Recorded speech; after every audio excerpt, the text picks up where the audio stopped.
네. 감사합니다. 함성이 별로 그렇게 크진 않았습니다. 혹시 여기 물 좀 있으면 좀, 네, 감사합니다. 보통 이제 집회를 하면 물도 있고 그런데, 네, 네, 알겠습니다. 괜찮습니다. 오늘 이렇게, 토요일에, 또 이렇게 연말 토요일에 오늘 이 자리에 오신 분들에게 참 특별한 은혜가 있을 거라고 생각합니다. 저는 여러분들에게 은혜를 드릴 만한 그 어떤 능력이 되지 못하지만 하나님께서 오늘 여러분들에게 은혜를 주셨으면 좋겠다는 생각을 합니다. 제가 오늘 이제 책을 제가 한 3권 정도 갖고 왔습니다. 이 책은 제가 여러분들에게 오늘 나중에 좀 질문하고 대답하는 시간이 있을 텐데 그때 좀 날카로운 질문을 한 친구들에게 제가 사인을 해서 주려고 책을 3권을 갖고 왔습니다. 제가 쓴 책입니다. 이 책을 잠시 설명드리면요. 이 책은 상당히 귀한 책입니다. 왜 귀하냐면요. 여러분들이 이 책을 쉽게 서점에서 살 수가 없습니다. 왜냐하면 웬만한 서점에서 잘 팔지 않기 때문에 그렇습니다. 책이 서점에 없을 때는 여러분 2가지 이유가 있습니다. 하나는 책이 너무 이제 잘 팔려서 매진되는 경우가 하나가 있고요. 또 하나가 있습니다. 또 하나가 있어요. 이제 안 팔리기 때문에 이제 책을 이제 안 갖다 놓는 경우가 있습니다. 감사합니다. 감사합니다. 예. 근데 책이 서점에 없습니다. 중요한 것 사실은 우리 집에는 되게 많습니다.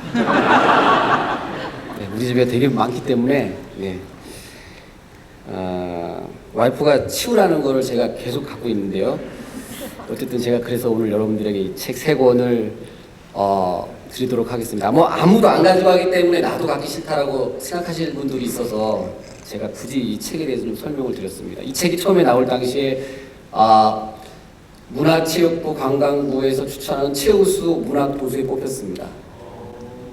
네, 물론 여러분들이 믿기 힘드시다는 걸 제가 잘 알고 있습니다.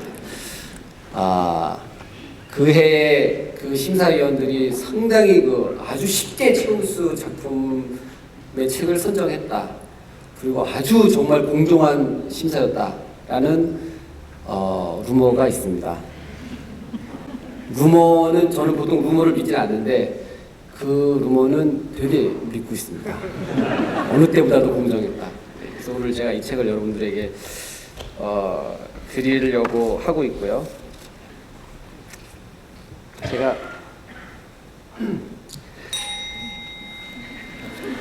죄송합니다. 저는 1년에 2번, 한 3번 정도 간증을 할 수 있는 기회가 있어요. 그래서 자주 하는 것이 아니기 때문에 한지 꽤 됐습니다. 그래서 감이 많이 떨어져서요. 죄송합니다.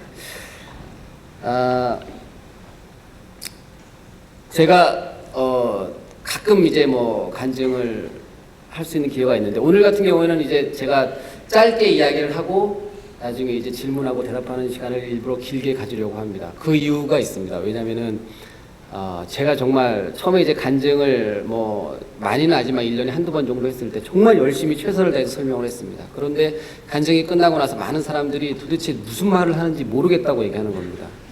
그래서 제가 속으로 이런 생각을 했습니다. 저 사람들 왜 이렇게 이해력이 없지? 그렇게 설명했는데도 왜 모르지? 라는 생각을 했습니다. 이해가 안 가는 겁니다. 그렇게 열심히 간증을 했는데 사람들이 도대체 너 무슨 얘기 하는지 모르겠다 그러길래 제가 상당히 이 사람들이 왜 이렇게 집중력이 없는가, 왜 이렇게 이해력이 부족한가 이런 생각을 했어요. 그래서 어느 날 제가 제 간증을 제가 들었는데요. 한 가지 놀라운 사실은 저도 제가 무슨 말을 했는지 저도 잘 이해가지 않았습니다. 그래서 그 이후로 제가 한 가지 결심한 것이 있는데 그것이 뭐냐면 간증은 길게 하면 안 되는구나 라는 생각을 갖게 됐어요. 왜 길게 하면 안 되냐면 저는 이제 운동을 했기 때문에 여러분 아시겠지만 운동선수는 대부분 무식하고 단순합니다. 저도 무식하고 단순합니다. 그래서 어떤 한 가지 내가 원하고 싶고 하고 싶은 말은 있어요. 그런데 그것을 처음부터 끝까지 그 내용을 정말 잘 해서 여러분들에게 설명하는 것에 대해서 상당히 약합니다. 그래서 길게 하면 여러분들이 잘 이해를 못 하세요. 그래서 제가 길게를 하지 않겠습니다. 여러분들이 이해를 못하는 것이 아니라 제가 다 설명을 못합니다.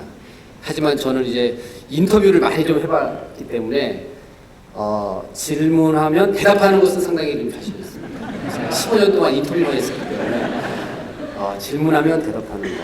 그래서 여러분들이 이제 어떤 질문을 해도 괜찮습니다. 오늘 제가 여러분들에게 얘기할 것은 딱 두 가지입니다. 하나는 청년의 때에 여러분들이 이제 비전이 있고 꿈이 있는데 어떻게 노력하는 것이 중요한 것인가에 대한 얘기. 또 하나는 이제 신앙에 관한 얘기인데요. 여러분들이 어떤 것을 질문해도 괜찮습니다. 왜냐하면 저는 여러분들이 어떤 질문을 할지 몰라요. 하지만 여러분들이 어떤 질문을 하든 제 대답은 똑같기 때문에 그렇습니다. 그래서 여러분들이 어떤 질문을 해도 저는 괜찮습니다. 왜냐하면 여러분의 질문과 상관없는 대답을 제가 할 것이기 때문에 그렇습니다. 많은 청년들이 고민을 해요. 그 고민은 뭐냐면 첫 번째는 자기가 꿈이 없다라는 거예요. 또 하나 한 가지는 하고 싶은 게 없는 거예요. 난 뭔가를 좀 하고 싶고 이루고 싶은데 뭐를 해야 될지 모르는. 또 몇몇 친구들은 자신들이 원하는 꿈을 향해 나아가면서 부딪히고 만나는 어려움들이 있습니다. 하지만 이 세상이 이 역사가 흘러오는 데 동안 그랬던 것처럼 많은 원하는 자신의 꿈을 이뤘던 사람들에게는 공통점이 있어요. 그리고 모든 사람들은 자신의 꿈을 이루려는 생각과 함께 노력하는 모든 사람들은 다 동일한 문제, 동일한 고통, 동일한 환경 안에 갇힙니다. 다만 방법이 다르고 여러 가지 상황이 다르고 사람이 다를 뿐이에요. 시간이 다르고 때만 다를 뿐이지 모든 사람이 만나는 자신이 원하는 꿈을 꾸기 위해서 가는 과정에서 만나는 것은 다 똑같습니다. 그리고 거기서 그 상황을 어떻게 받아들이고 어떻게 반응하고 어떻게 행동해야 되는지도 답이 나와 있어요. 그래서 그렇게만 하면 모두가 다 자기가 원하는 꿈을 이룰 수 있습니다. 그런데 많은 사람들이 그 과정에 대한 믿음 또 그 과정에서 너무나 그 현실적인 문제 때문에 그 미래의 것을 보지 못하고 거기서 포기하죠. 그렇기 때문에 소수만 항상 그 자리에 가고 다수는 그 자리에 가지 못해요. 근데 거기에는 방법이 있다는 거예요. 오늘 그 부분에 대해서 제가 지금은 얘기하지 않겠습니다. 질문 시간에 그런 것들이 나오면 제가 이야기할 거고요.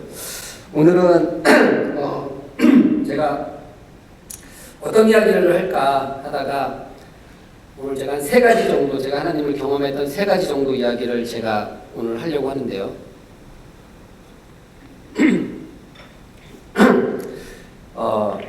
제가 어떻게 하나님을 믿었는지에 대해서는 생략하도록 하겠습니다. 왜냐하면 그 이야기를 하기 시작하면 너무나 이게 길어지기 때문에 저는 얘기할 수 있습니다. 하지만 여러분들이 이해를 제가 아까 처음에 말씀드렸던 것처럼 그게 상당히 문제입니다. 그래서 그 얘기까지는 하지 않겠습니다. 왜냐하면 최대한 짧게 해야 저도 좀 제가 하면서 이해가 되기 때문에 최대한 좀 짧게 할 건데요.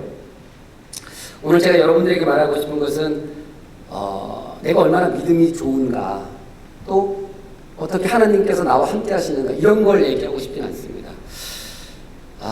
제가 하나님을 믿고 나서 22살에 하나님을 믿고 나서 지금까지 오는 동안에 저는 정말 의심이 많았었는데요. 그때 제가 하나님을 체험했던 것은 그리고 하나님을 경험했던 것은 다 어떤 것이었냐면 내가 정말 믿음이 좋았기 때문에 하나님을 만나고 하나님을 정말 찾을 만한 어떤 것이 있었기 때문에 하나님을 만난 것이 아니라 항상 제가 하나님을 오해하고 하나님을 이용하고 하나님을 의심했어요. 그때 하나님께서 나에게 어떻게 말씀하셨는가에 대해서 이야기하겠습니다. 그래서 이것은 만약에 간증을 정말 믿음 좋은 사람이 한다 그러면 저는 아마 한마디도 할 것이 없을 것 같아요. 그런데 다행히 간증이 이상하게도 의심 많은 사람들, 믿음이 안 좋은 사람들이 꼭 간증을 하는 그런 이상한 일이 있습니다. 그래서 저도 오늘 여러분들에게 제가 드리고 싶은 말은 내가 얼마만큼 하나님을 이용했는지 또 내가 얼마만큼 이기적이었는지 또 내가 얼마만큼 하나님을 오해했는지 또 하나님을 의심했는지 그렇게 하나님을 이용하고 의심하고 불신한 가운데 있을 때 하나님께서 저에게 어떤 것들을 보여주셨는지에 대해서 이야기하려고 합니다. 되게 많이 뛰어넘어서요. 제가 이제 하나님을 믿게 됐을 때 만나는 모든 사람마다 제가 하나님을 전하기 시작했어요. 왜냐하면 저는 하나님이 살아계시지 않다라고 생각했던 사람이었기 때문에 그렇습니다. 하나님을 믿지 않은 상태에서 제가 하나님을 봤을 때 하나님을 믿는 사람들은 좀 이상한 사람들이었어요. 왜냐하면 그 사람들은 서로 사랑하라고 얘기하는데 자신들이 사랑하지 않고, 서로 용서라고 얘기하면서 자신들이 용서하지 않는 이상한 사람들. 그리고 다른 종교를 또 인정하지 않아요. 정말 이기적인 사람들. 왜 서로 좀 같이 좀 인정해주고 그래야 되는데 자기들만 맞다고 하는 거예요. 그래서 저는 이런 생각을 했습니다. 저 사람들은 기독교라는 종교, 이상의 수없이 많은 종교 중에 기독교라는 종교에 세뇌당한 거예요. 하지만 자신들이 세뇌당한지 모르는 사람들, 참 불쌍한 사람들이죠. 그렇기 때문에 자신의 말만 맞다라고 생각하는 사람들, 그것이 제가 갖고 있는 기독교에 대한 이미지였어요. 거기다가 이제 뭐 나쁜 사람도 너무나 이제 신문에도 많이 나고 막 이제 그런 문제 때문에 오히려 그런 것들이 더 증폭되었던 것 같습니다. 그러다가 이제 하나님을 만났기 때문에 저는 너무나 깜짝 놀랐어요. 솔직히 오늘날 이 시대를 살아가는, 이 과학과 문명이 발달한 이 시대를 살아가는 오늘날 뭔가 창조자가 있고 뭔가 그분이 인간을 만들었고 정말 그분이 살아계시고, 이건 말이 안 되는 문제였습니다. 저에게는. 하나님을 한 번도 만나보지 못한 저에게는. 근데 하나님이 살아계신 걸 확인했어요. 전 너무나 깜짝 놀랐죠.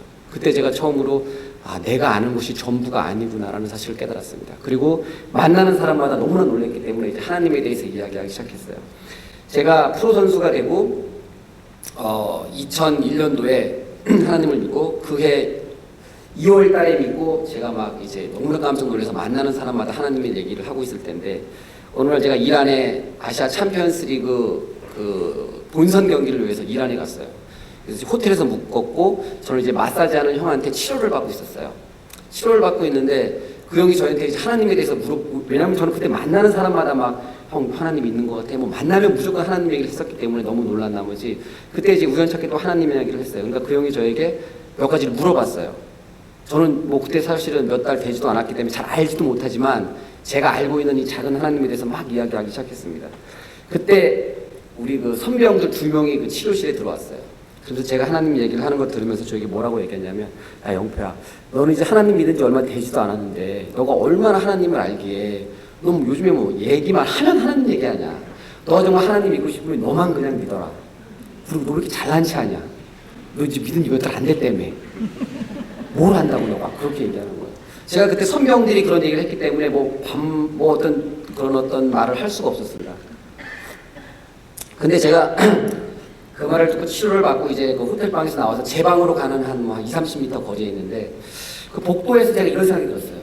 저 형들이 하는 말이 맞다라는 생각이 들었습니다. 왜냐하면 내가 이제 하나님 믿은 지 얼마 되지도 않고 내가 왜 하나님 얘기를 다른 사람한테 하면서 다른 사람한테 싫은 소리를 들어야 되지? 그러니까 나만 열심히 믿으면 되는데. 그리고 또 하나가 내가 왜 이렇게 잘난 체 했지? 내가 이제 하나님 믿은 지 몇 달 되지도 않았는데 뭐 얼마나 안다고 막 아는 척하지? 그거 저 형들 말이 맞다라는 생각이 들었어요. 그래서 제가 마음속에 어떤 결심을 했냐면 이런 결심을 했습니다. 저 형들 말대로 하나님 믿으려면 나만 열심히 믿고 다른 사람한테 하나님 얘기해서 굳이 싫은 소리 듣지 말자. 그리고 하나님 아는 것처럼 잘난 체 하지 말고 그냥 가만히 있자 라는 생각을 했어요. 그런 다짐을 하고 제가 호텔방에 들어왔어요. 근데 제가 그해 1월 달에 미국 전주련 갔을 때 어떤 집사님께서 여기 주신 책이 있었는데, 그 책을 제가 읽어야지 하면서 한 6개월 동안 들고만 다녔던 책이 있었어요. 근데 이상하게 제가 그런 마음을 먹고 하나님 이야기를 하지 말고 나만 열심히 믿자라는 다짐을 하고 나서 와서 6개월 동안 들고만 다니던 그 책을 제가 그냥 이렇게 해서 가운데를 딱 폈습니다. 근데 거기에 딱 한 줄이 써 있었어요. 하얀 백지 위에 딱 한 줄이 써 있었는데 거기 이렇게 써 있었어요.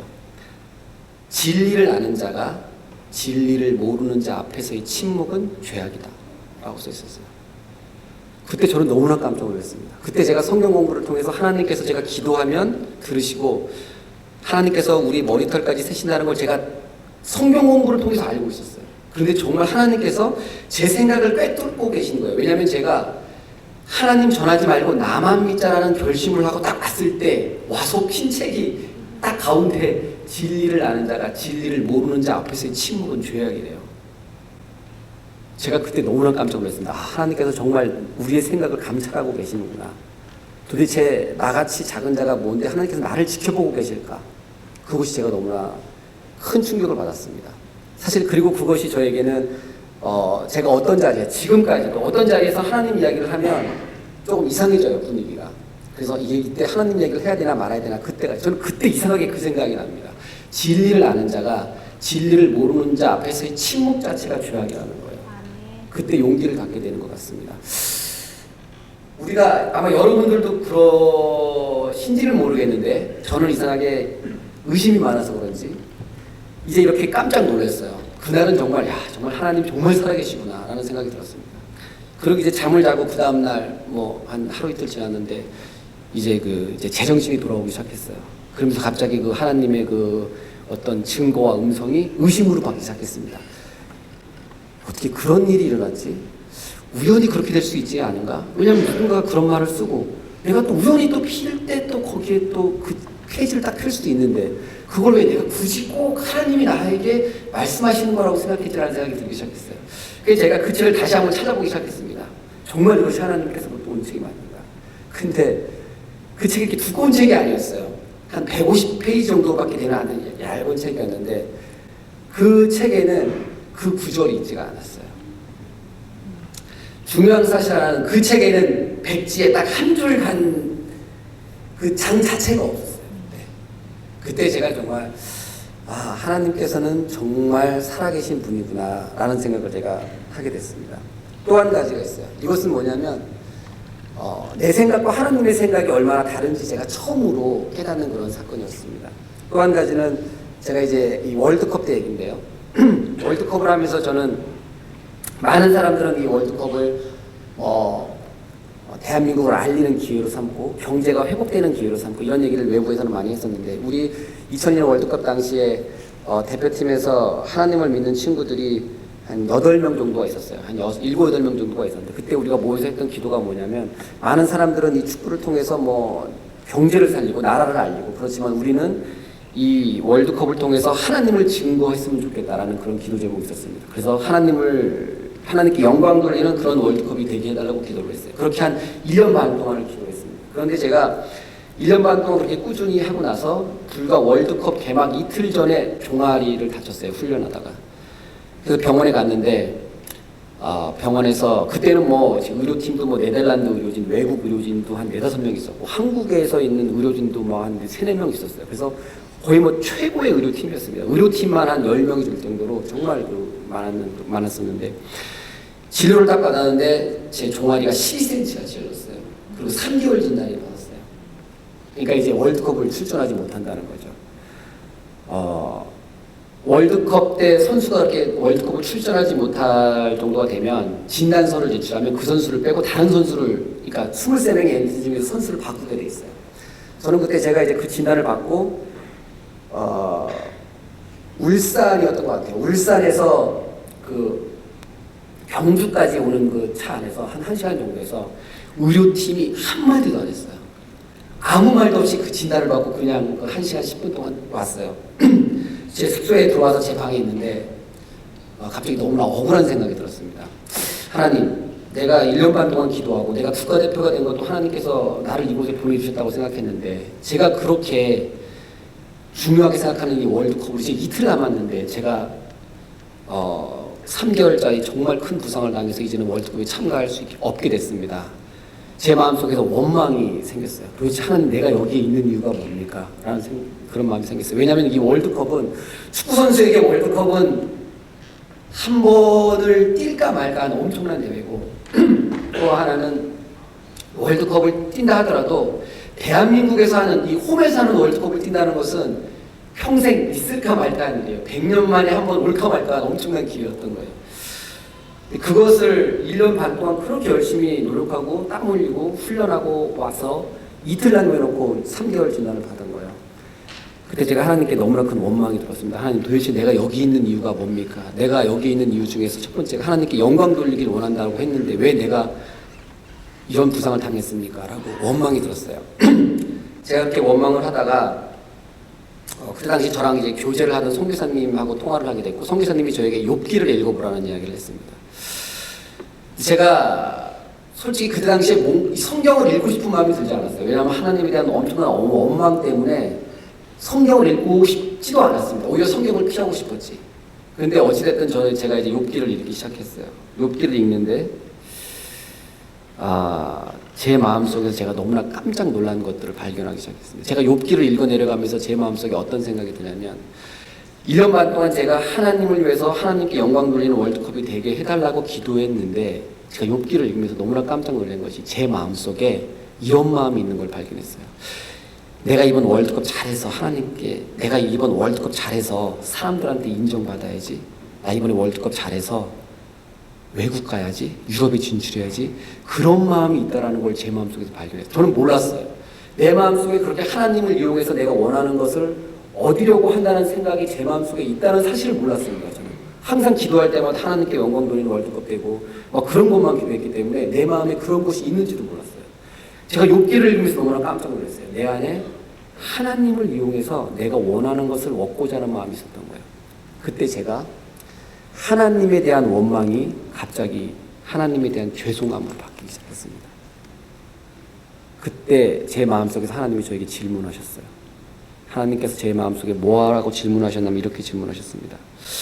영표야, 너가 지금 네 인생에서 지금 이 순간에 너에게 가장 소중한 것이 뭐니라고 질문하셨어요. 그때 제가 마음속에서 뭐라고 대답했냐면 월드컵입니다 하나님이라고 대답했습니다. 그때 하나님이 저에게 다시 제 마음속에서 물으시는 거예요. 너가 그렇게 소중하다고 생각하는 월드컵 너가 나를 위해서 포기할 수 있니? 라고 물으셨어요. 그때 제가 하나님께 하나님 제가 월드컵 포기하겠습니다 라고 기도드렸습니다. 왜냐하면 제가 이 부상을 당하면서 하나님께 하나님에 가졌던 그런 원망이 죄송함으로 바뀌기 시작했기 때문에 그래요. 야, 내가 이렇게 탐욕스럽게 하나님을 이용해서 나의 욕심을 채웠구나라는 욕심을 보는 순간 하나님께 죄송해지더라고요. 그때 제가 월드컵을 포기하겠습니다라고 기도드렸어요. 그리고 질 때 저는 비로소 제 마음속에 엄청난 그런 고통과 외로움에서 벗어나서 평안이 오는 것을 느꼈습니다. 그때 진짜 평안했어요. 그때 정말 그 음성을 듣고 제 마음속에 어떤 마음이 일어났냐면 나 이제 이거 아니면 안 돼 라고 생각했던 이것 때문에 내가 수없이 노력했던 그 땀과 노력 반드시 내가 가져야 된다고 생각했던 것들이 이제 필요 없어진 거예요. 그래 이제 월드컵 안 뛰어도 돼. 월드컵 안 뛰어도 된다고 생각했는데 너무나 마음이 편하고 기쁜 거예요. 그리고 저는 이제 내일 이제 히딩크 감독이 나를 부르면 나를 이제 내보내겠구나라는 생각을 했습니다. 그 다음날 아침에 이제 됐어요. 아침밥을 먹고 아니야 다를까 히딩크 감독님이 저를 불렀습니다. 저는 이미 마음에 준비를 했기 때문에 나갈 준비를 했기 때문에 정말 담담했어요. 근데 놀라운 사실은 히딩크 감독님이 저를 부르더니 갑자기 저에게 이런 말을 하는 거예요. 저는 당연히 나를 이제 내보낼 거라고 생각했고 우리 팀도 다 그렇게 생각했는데 내가 너를 포기하지 않겠다라고 얘기하는 거예요. 그러면서 저에게 어떤 말을 하냐면 그때 당시 네덜란드에서 온 피겨 2명이 있었는데 그 선수가 23명이었기 때문에 11명, 12명 이렇게 치료할 사람이 많았어요. 그 중에서 1명을 저에게 전담으로 붙여줬어요. 그러면서 아침 8시부터 밤 11시까지 그 친구는 저만 관리를 하는 거예요. 근데 사실은 불가능하다고 생각했죠. 그런데 놀라운 것이 저도 깜짝 놀랐어요. 이게 과연 될까? 지금 제가 목발을 짚고 있고 발을 딛지도 못하는 사람이었는데 근데 그 다음날 아침이 됐는데 제가 발을 딱 딛는데 발을 디딜 수 있는 거예요. 그래서 목발을 내려놨어요. 그리고 걷기 시작한 거예요. 그러니까 이제 의료팀에서 난리가 났어요. 이거 오진 아니냐. 이거 뭔가 이 검진을 잘못한 것 같다, 진료를. 그러면서 다시 재진료를 받아보자는 거예요. 근데 제가 그때 이런 얘기 했어요. 재진료를 받지 않겠다고. 왜냐면 일단 내가 걸을 수 있으니까 한번 해보자고. 그렇게 해서 재활을 시작했고 3일 있다가 제가 뛰기 시작했어요.